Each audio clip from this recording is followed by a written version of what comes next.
అందరికీ కూడా నమస్కారం. ముందుగా అందరికీ నూతన సంవత్సర శుభాకాంక్షలు తెలియజేసుకుంటూ సంక్రాంతికి మళ్ళీ కలుద్దాం. నిన్న మాజీ మంత్రివర్యులు కన్నబాబు గారు ప్రభుత్వం మీద కొన్ని విమర్శలు చేయడం జరిగింది. అప్పుల ఊబిలో రాష్ట్రం అని పెట్టి మళ్ళీ 2,93,000 లక్షల కోట్లు అప్పు తెచ్చేసి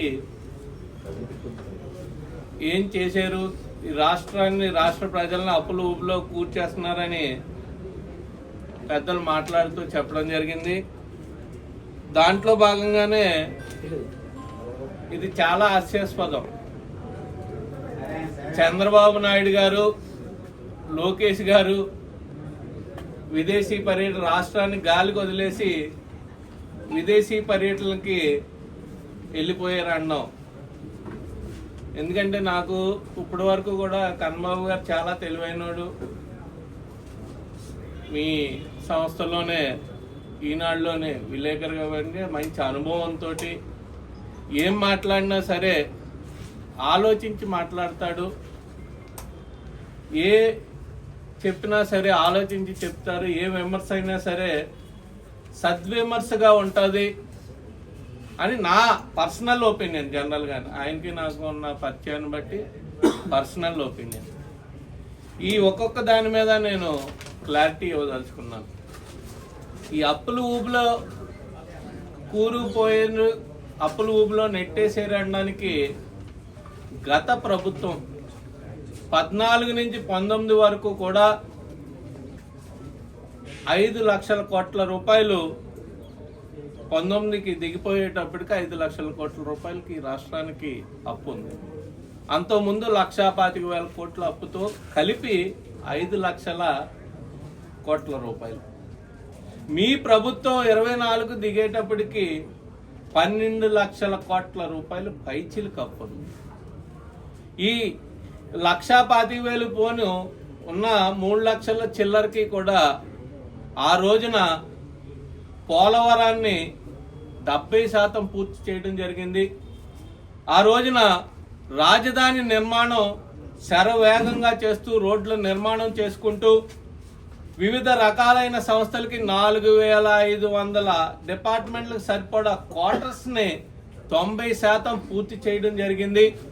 అదేవిధంగా అసెంబ్లీని కట్టుకున్నావు, నువ్వు కూర్చుని అసెంబ్లీ పరిపాలించిన సెక్రటేరియట్ని కట్టింది ఆ రోజు చంద్రబాబు నాయుడు. నిలువు నీడ లేకుండా రాష్ట్రం విడిపోయిన తర్వాత వచ్చిన తర్వాత 5 సంవత్సరాల కాలంలోని కూడా చేసిన పనులు పోలవరాన్ని చేసాం, రోడ్లు నిర్మించుకున్నాం. సీసీ రోడ్లు 28,000 కిలోమీటర్లు సీసీ రోడ్లు ఆ రోజు లోకేష్ గారు పంచాయతీ రాజ్ శాఖ మంత్రిగా ఆయన ఆధ్వర్యంలో 28,000 కిలోమీటర్లు సీసీ రోడ్లు వేసుకున్నాం.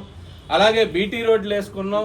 వివిధ రకాలైన పనులన్నీ కూడా చేసుకుంటూ రైతుకి ఆ రోజు ఇబ్బంది లేకుండా 24 గంటల నుంచి 48 గంటల లోపల డబ్బులు పడే పరిస్థితి.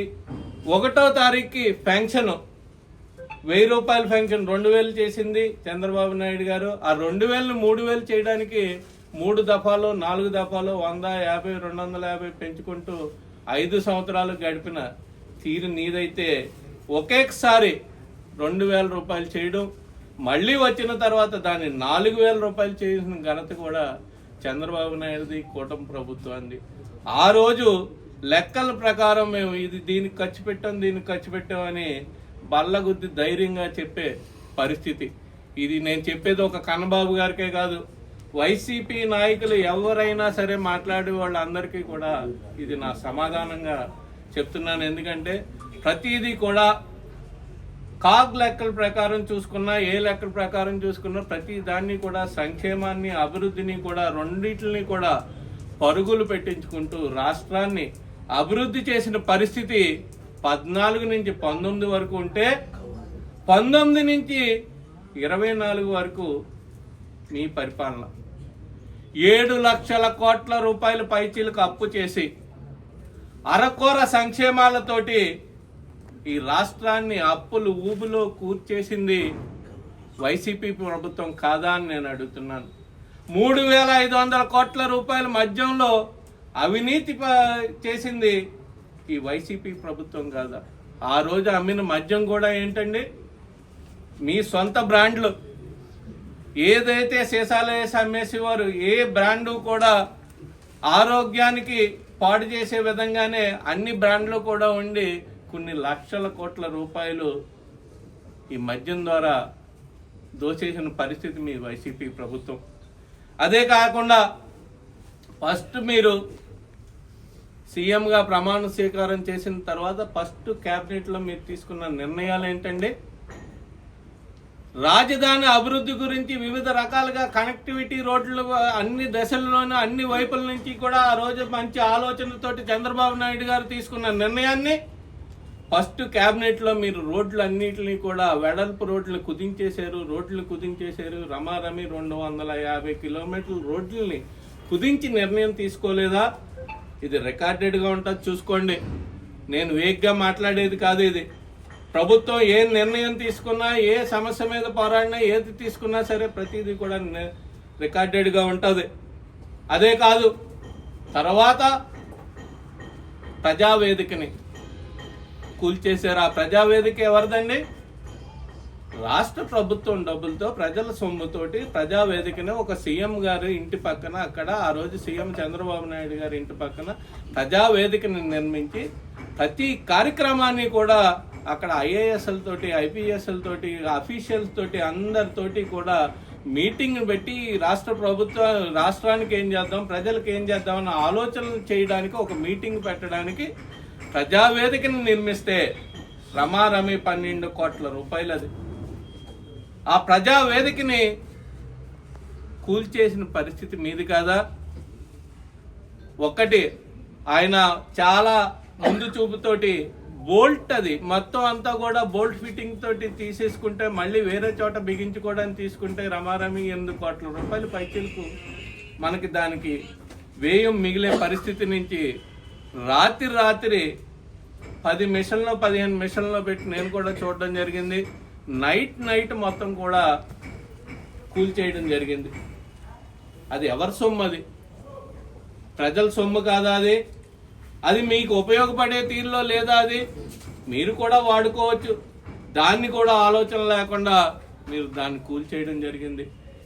రాజధాని అమరావతిని నిర్మిస్తుంటే అక్కడ రోడ్లు వేసారు. అక్కడ రైతులు కేవలం చంద్రబాబు నాయుడు గారి మీద నమ్మకంతో రమారమి 30,000 ఎకరాల పైచీలకు, 32,000 ఎకరాల పైచీలకు ఒక్క పైసా కూడా తీసుకోకుండా 29,000 మంది రైతు కుటుంబాలు ఆయన మీద నమ్మకంతో దాన్ని ఇస్తే దాన్ని ఏం చేశారు? మీరు నిర్వీర్యం చేసి పారేసిన ఘనత మీ జగన్మోహన్ రెడ్డి గారిది, మీ వైసీపీ ప్రభుత్వాన్ని కాదా? రాజధాని ఎవరి కోసం?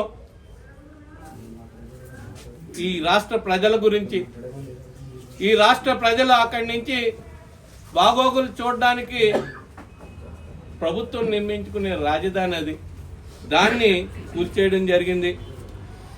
పోలవరాన్ని 70% పూర్తి చేసిన పోలవరాన్ని మొత్తం కూడా ఈ 5 సంవత్సరాల కాలంలోని కూడా 5% కూడా పనులు పూర్తి కాని పరిస్థితి ఎందుకు దాపరించింది?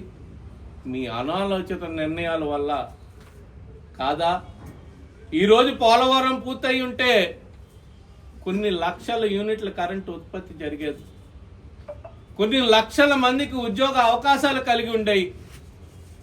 ఇదే కాదు, మీరు తీసుకునే నిర్ణయాల వల్ల, మీరు తీసుకునే అనాలోచిత నిర్ణయాల వల్ల ఎన్ని కంపెనీలు ఎంఓయూలు చేసుకున్నాయి కూడా వెనక్కపోవడం జరిగిందండి.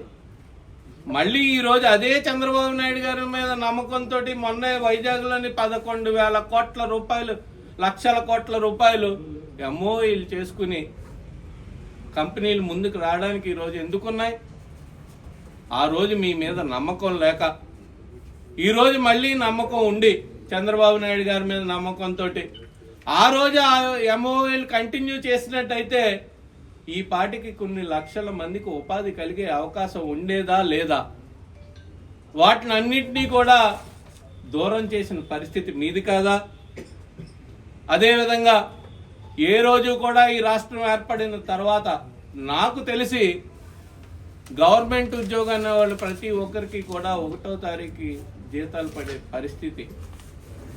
కానీ నీ పాలనలో, నీ ప్రభుత్వ పాలనలో ఎప్పుడు పడతాయో తెలియని పరిస్థితికి, దుస్థితికి గవర్నమెంట్ ఎంప్లాయీ వెళ్ళిపోయాడు అంటే మీరు ఏ పరిస్థితుల్లో ఈ పాలన సాగించారో ఒక్కసారి ఆలోచించుకోవాల్సింది. మీ పెద్దలందరూ కూడా ఆలోచించుకోవాల్సిన పరిస్థితి ఉన్నాయి. అదే కాకుండా పంచాయతీలు పైనుంచి కూడా ఫండ్స్ వివిధ రకాలుగా వస్తుంటాయి. గవర్నమెంట్ నుంచి వస్తాయి, తర్వాత జిల్లా పరిషత్కి వస్తాయి, తర్వాత మండలం నుంచి వస్తాయి, తర్వాత పంచాయతీలకు వస్తాయి. వివిధ రకాల అభివృద్ధులు చేసుకునే పరిస్థితి నుంచి మొత్తం పంచాయతీలన్నీ కూడా నిర్వీర్యం చేసేసి 4 సంవత్సరాల కాలం పంచాయతీ 5 సంవత్సరాల్లో 4 సంవత్సరాలు నీ హయాంలో జరిగితే 3.5 సంవత్సరాలు కూడా ₹1 అన్న పంచాయతీ నిధుల నుంచి తీసుకునే అవకాశం పంచాయతీ ప్రెసిడెంట్కి ఉందా? ఒక లైట్ పోయినా, ఒక కాలువ బాగోకపోయినా, లేకపోతే వివిధ రకాలుగా ఆ పంచాయతీలో దగ్గరుండి చూసుకోవాల్సిన బాధ్యత పంచాయతీ సర్పంచ్ది. అటువంటి సర్పంచ్ చేతిలో ఏ విధమైన అధికారం లేకుండా, ₹1 కూడా అకౌంట్లో లేకుండా చేసిన పరిస్థితి, దుస్థితి మీది కాదా? అదేవిధంగా ఆ రోజు బిల్డింగులకు రంగులు వేసుకున్నారు, ₹400 కోట్ల. మళ్ళీ కోర్టు దాన్ని వేయకూడదు, పంచాయతీ బిల్డింగులకి పార్టీ రంగు వేయకూడదంటే మళ్ళీ తిరిగి దానికి 400 కోట్లు 800 కోట్లు వెచ్చించి ప్రజాధనాన్ని వృధా చేసిన వ్యక్తి జగన్మోహన్ రెడ్డి గారు కాదా? అదేవిధంగా రాళ్ల మీద బొమ్మలు, ఎవరి భూమి పూర్వం నుంచి కూడా తరతరాలుగా ఆస్తులు ఒకరికొకరు సంక్రమిస్తూ వస్తుంటాయి. తాతలు రాస్తారు, తండ్రులు రాస్తారు, లేకపోతే పిల్లలు అయితే మేనమామలు రాస్తారు, లేకపోతే వివిధ రకాలుగా వస్తాయి. ఆ సరిహద్దు రాళ్ళలో మీ బొమ్మలు ఎందుకు?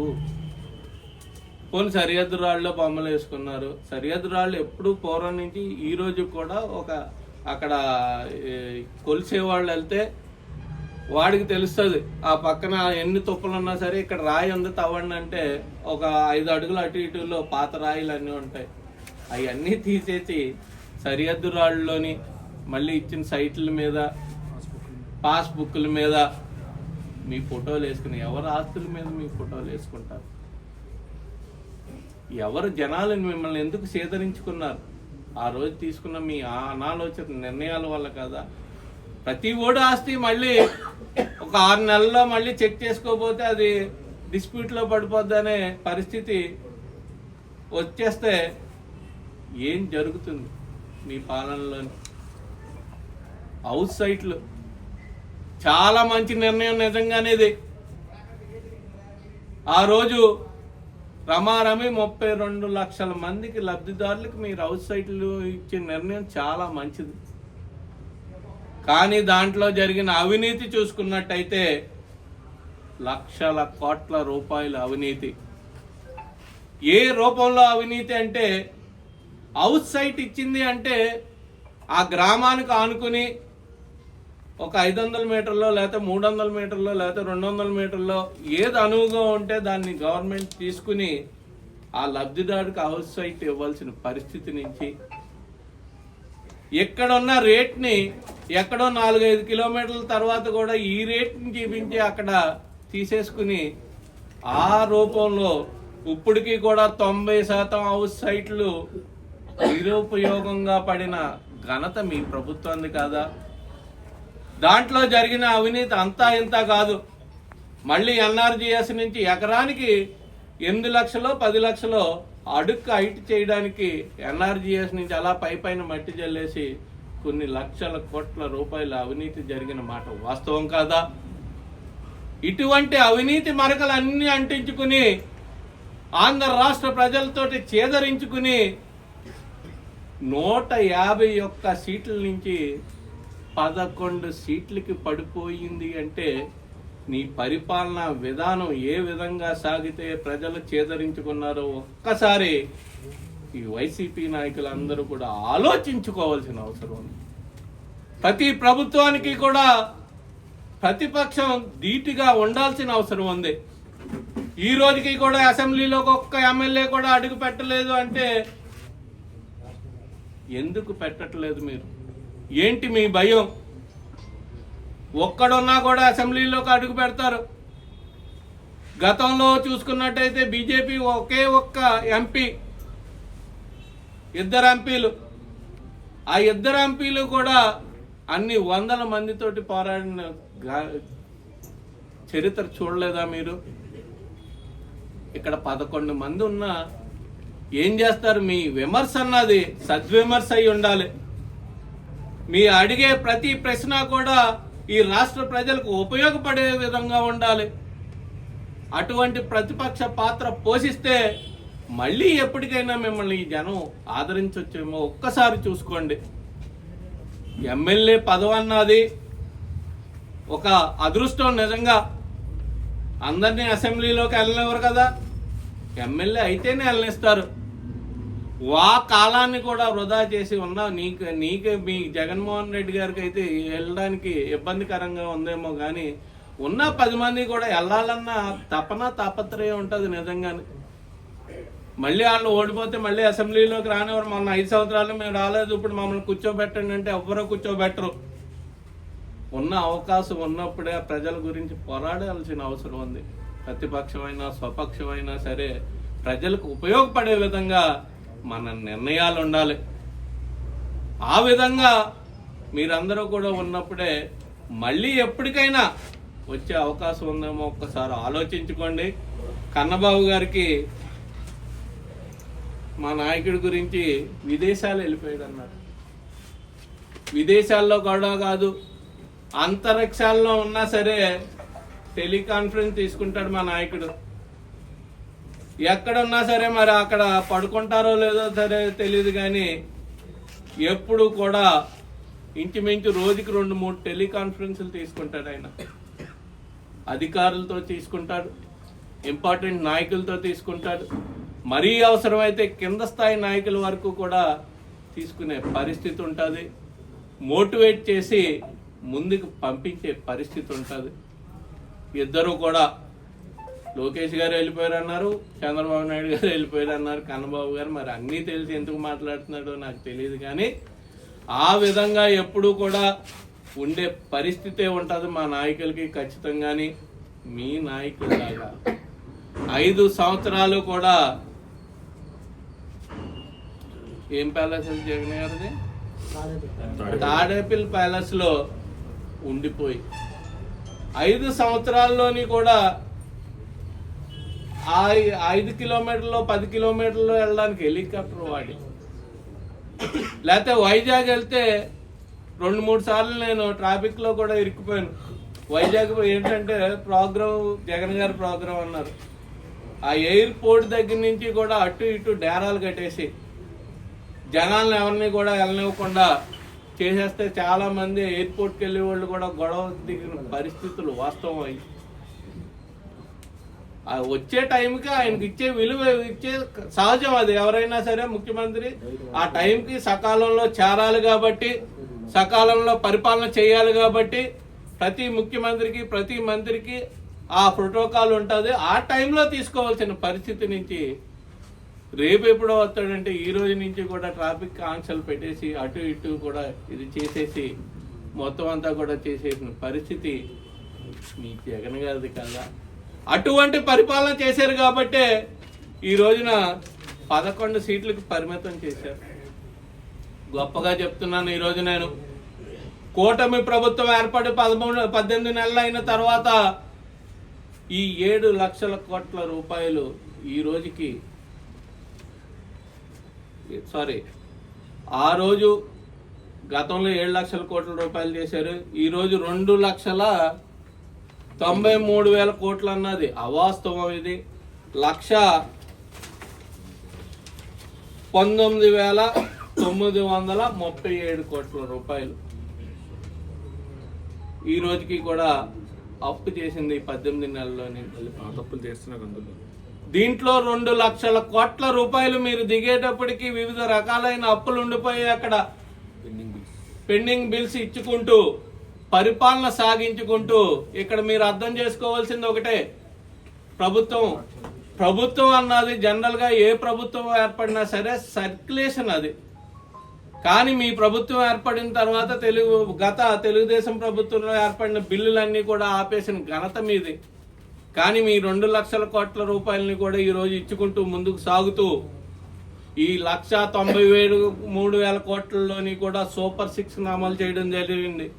తల్లికి వందనాన్ని 10,090 కోట్ల రూపాయలతోటి అమలు చేయడం జరిగింది. ఫ్రీ బస్ కి 1,144 కోట్ల రూపాయలకు వ్యయంతో అమలు చేయడం జరిగింది. అన్నదాత సుఖీభావ్కి 6,310 కోట్ల రూపాయలు ఇవ్వడం జరిగింది. దీపం పథకానికి 2 కోట్ల సిలిండర్లని 2,684 కోట్ల రూపాయలు ఇవ్వడం జరిగింది. ఎన్టీఆర్ భరోసా మీరు దఫాలుగా ఇచ్చింది. ఈ రోజున ఈ 18 నెలల్లోని కూడా 33,000 కోట్ల రూపాయలు ఎన్టీఆర్ భరోసా రూపంలో ఇవ్వడం జరిగింది. ఆటో డ్రైవర్లకు 15,000 రూపాయలు ఇవ్వడం జరిగింది. అన్నా క్యాంటీన్లు మీరు మూసేసిన అన్నా క్యాంటీన్ని మళ్ళీ రీఓపెన్ చేయడం జరిగింది. అదే కాదు, డిఎస్సి ద్వారా 15,941 మంది టీచర్ పోస్టులు భర్తీ చేయడం జరిగింది. అదేవిధంగా 5,757 మంది కానిస్టేబుల్ పోస్టులను భర్తీ చేయడం జరిగింది. 10,000 కోట్ల రూపాయలు రోడ్లు మరామతికి ఇవ్వడం జరిగింది. మీ 5 సంవత్సరాల కాలంలోని కూడా 1 రూపాయి కూడా R&Bకి 100 కోట్లు ఇచ్చారంట. మీరు జనరల్ గా ప్రతి సంవత్సరం కూడా 1,000 కోట్ల రూపాయలు R&Bలో ఉంటే రోడ్లు మరమ్మతికి ఇచ్చే పరిస్థితి నుంచి మీ 5 సంవత్సరాల కాలంలోని కూడా బడ్జెట్ లో 100 కోట్లు మాత్రమే కేటాయించారు. ఈ 18 నెలల్లోని కూడా 1,000 కోట్ల రూపాయలు మరామతులకి, 3,000 కోట్ల రూపాయలు కొత్త రోడ్లు వేయడానికి మా ప్రభుత్వం ఖర్చు పెట్టడం జరిగింది. అదే కాకుండా పాస్టర్లకి డబ్బులు ఇవ్వడం జరుగుతుంది, ముస్లింలకి 5,000 రూపాయలు చొప్పున ఇవ్వడం జరుగుతుంది, పురోహితులకు ఇవ్వడం జరుగుతుంది. ఈ విధంగా ప్రతిదీ కూడా లెక్కల పూర్వకంగా ప్రతి రూపాయిని కూడా చెప్పే ధైర్యం, దమ్ము మా కూటమి ప్రభుత్వానికి, చంద్రబాబు నాయుడుకి, లోకేష్ గారికి, పవన్ కళ్యాణ్ గారికి ఉంది. మీ 7 లక్షల కోట్ల రూపాయలు గత ప్రభుత్వంలో చేసిన అప్పులు ఎక్కడికి వెళ్ళాయి అని లెక్కల రూపంలో చెప్పే దమ్ము, ధైర్యం ఇక వైసీపీ నాయకులకు కానీ, మొన్న మాట్లాడిన కన్నబాబు గారికి కానీ ఉంటే చెప్పాల్సిందిగా సవినయంగా మనవి చేసుకుంటూ, రాబోయే కాలంలో ఆయన ఏ మాట మాట్లాడినా సరే కన్స్ట్రక్టివ్ గా ఉండాలి, ప్రజలకు ఉపయోగపడే విధంగా ఉండాలి, ఈ రాష్ట్రాన్ని బాగు చేసే విధంగా ఉండాలి, రాష్ట్ర ప్రజల్ని భావితరాల భవిష్యత్తుకి బంగారు బాట వేసే దిశగా ఉండే ఆలోచన చేయండి. రాబోయే కాలంలోనన్నా మిమ్మల్ని ఆదరిస్తారేమో ఒక్కసారి చూసుకోండి. అంతేగాని ఎవరి మెప్పు గురించో, ఎవరి గొప్పల గురించో ఇటువంటి మాటలు, పొంతలు లేని మాటలు మాట్లాడితే మాత్రం ప్రజలు చూస్తూ ఉన్నారు, సహించేది లేదు అని పెద్దలందరికీ కూడా సవినయంగా మనవి చేసుకుంటూ, రేపు జరగబోయే అసెంబ్లీ సమావేశాల కన్నా మిగిలిన నాకు చెప్పే స్థాయి లేకపోయినా సరే మిగిలిన 10 మందిని జగన్ గారు ఎలాగ రారో ఒకసారి నిర్ణయం తీసుకుంటే ఆయన వెనక అడుగు ఏడు కాబట్టి ఉన్న 10 మందిని ఆయన పంపించి ఈ రాష్ట్రం గురించి, రాష్ట్ర ప్రజల గురించి పోరాడవలసిందిగా, విలువైన సూచనలు ఇవ్వాల్సిందిగా, లేకపోతే మీ అభిప్రాయాలని అక్కడ పొందుపరచాల్సిందిగా మనవి చేసుకుంటూ సెలవు తీసుకుంటున్నాను. Thank you very much.